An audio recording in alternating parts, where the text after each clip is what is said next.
What's up, guys? It's me, Eric B, and welcome back to the channel. Just got done doing a photo shoot here. I had all the gear out with like the flash and all that good stuff, and my wife was over there with the car, so I had all the equipment and then loaded it back up in the car and she took off. And now I'm about to go on a little ride. Talk to you guys for a minute.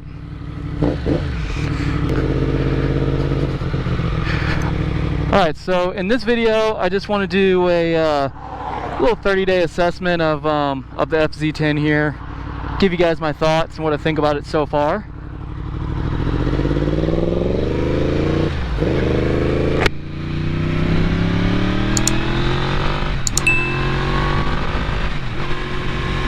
And so far it is not too bad. It's been pretty fun.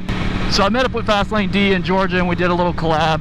He did a first ride on my bike and I did one on his Husqvarna 701. Man, that bike is a blast to ride.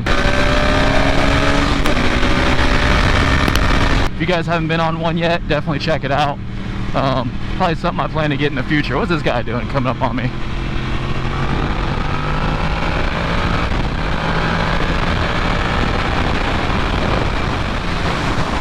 But yeah, man, finally got some good weather out here. It's about 60 degrees or so. Yeah, wow. Air temperature says 69.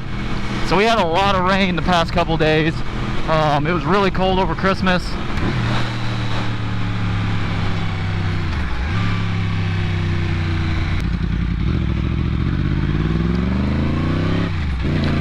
Alright, so what's my number one dislike about this bike so far? You guys guessed it. The fuel economy. I gotta get gas right now.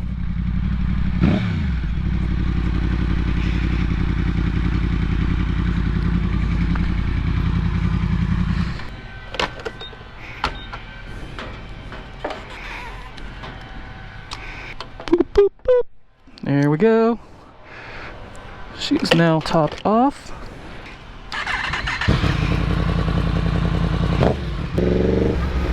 Alright, where was I?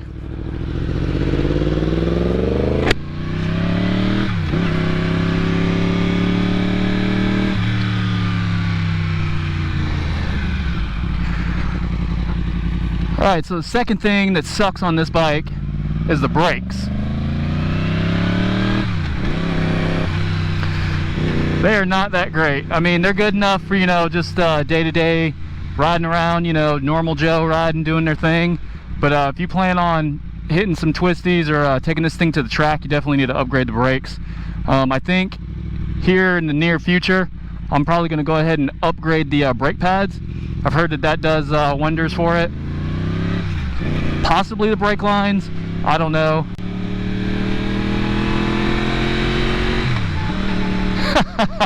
That was my wife that just went by, just flipped me off. That's funny. But the rear brake on here is like, it's almost like it's non-existent, man. You can like stand on that thing and like it won't even lock up the rear tire. But yeah, let's see. Let me think of a third one here. There's not a whole lot of cons with this bike. There's only a couple, and it's usually the same thing that everybody talks about. So there are some things I hear about the seat. I don't have the factory seat on. I have the Yamaha comfort seat on it, and I don't have any complaints with this seat. It's nice. It looks good and it's really comfortable. I will say there's a lot more wind in your face, stuff like that, which is to be expected with a naked bike. They do have, you know, aftermarket windscreens and stuff like that you can get, but that's not really going to be a complaint because it is what it is with that. The down low power in this thing, man, I cannot complain. Like, I'll never get over it. It's awesome. Like any leader bike that I ride with, you can hang with them from a start, from a slow roll, all the way up to, you know, 100 miles an hour or so. And then, you know, after that, it's when the sport bikes kind of take over and that top end kicks in. I do like having, you know, the top end of a sport bike, but I don't really miss it just because the fun factor, the down low power, it's more usable, you know, it's more fun to use. No matter where you're at, whether you're in town or, you know, riding out on the highway or these backcountry roads, it's a fun bike, man. And I'm sure that the MT-07 and the MT-09 is no different.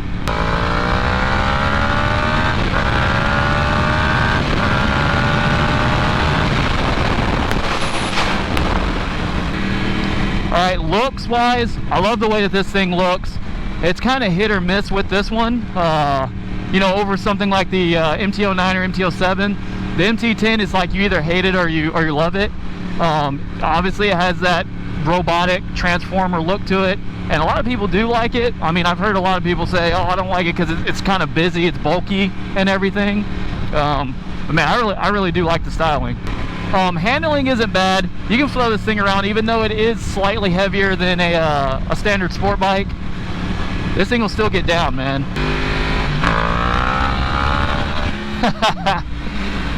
Oh man, I'm gonna get it, guys, don't worry. I'm gonna get these wheelies down. Maintenance and stuff like that, I haven't had any issues with this yet, but I did do an oil change on here, and it was so easy. I mean, I didn't have to remove any fairings or anything. Literally the oil filter's right there, and you know, you just take it off, drain the oil, put the new one back on, and you're good to go. Didn't have to mess around with pulling a fairing off the side or something like that just to get to the oil filter. So insurance on this is a little bit cheaper, even though this still is a 1000. It's not considered like a super sport, so you will have a little bit cheaper insurance. All right, and the ergonomics and comfort of this bike, awesome. Like I've no complaints on that at all. Any naked bike you get on, it's going to be better than a sport bike, obviously, and you still have all that crazy power, but you're just not hunched over or anything like that. The display on here is nice, nothing crazy. It's not a nice TFT or anything like that. It's just a simple LCD display, gets the job done, and it has everything I need on it. It has my gear shift indicator, it has a fuel gauge, which like is a huge deal to a lot of people. I don't know why some of these newer bikes, especially like Aprilia, I think the RS-V4, doesn't even have a gas gauge on it. It's like, what? Has all the creature comforts, has cruise control on this bike, and that's another good thing to have, especially when you're on long road trips, you know, down the highway or something like that. You're just on the back road, and you know, you can put it in cruise control and take your hand off that side of the handlebars. That's a very nice feature. I will say, I think I need to invest in some heated grips or something like that, or maybe even some heated gloves when it's cold outside. Yeah, Lolly did a pretty nice video on some winter riding gear, you know, heated gloves and vests and things like that.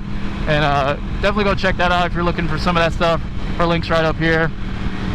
And yeah, man, overall this bike has been a blast to ride so far. Like, it looks mean, it sounds mean. Like, you cannot get over that crossplane engine, the exhaust note. It's just music to your ears. Every single time I crank this thing up, it's just like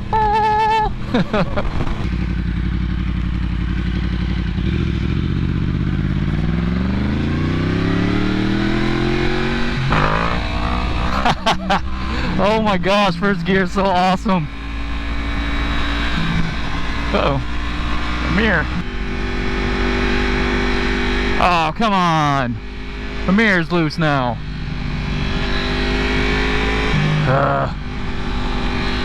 Great. Great.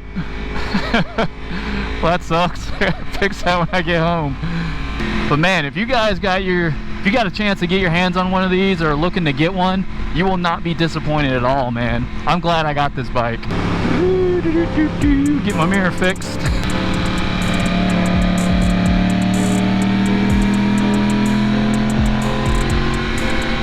Bitch, I'm a ghost. I can go on and on and on, and I did the most. Hey, whoa. Oh, too much TikTok. Down here, whoaing. I don't even think I do that right. Whoa. And then you gotta dab on them. Do I even do that anymore? Dab? Is dabbing still a thing?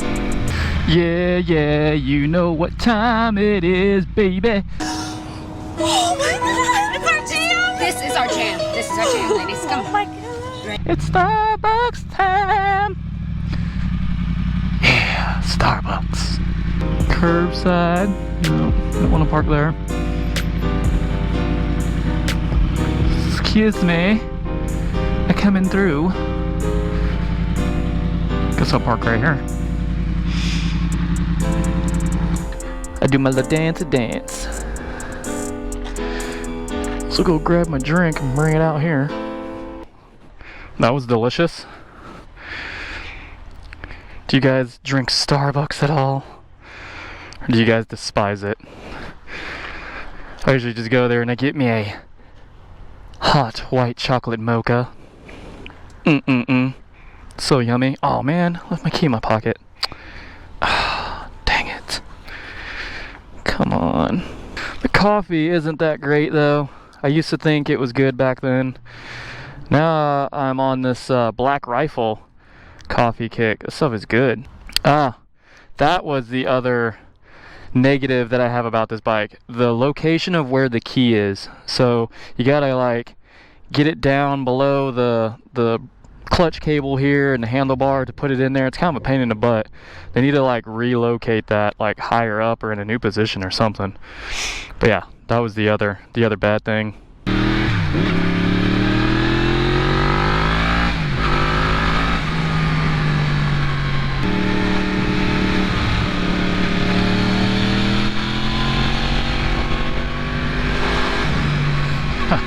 Love it.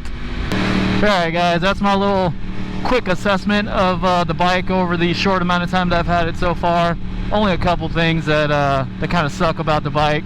One of them's kind of an easy fix. The other one, the fuel economy, I don't know if that can be fixed through ECU tuning or anything like that, or if that's just a thing with the MT-10.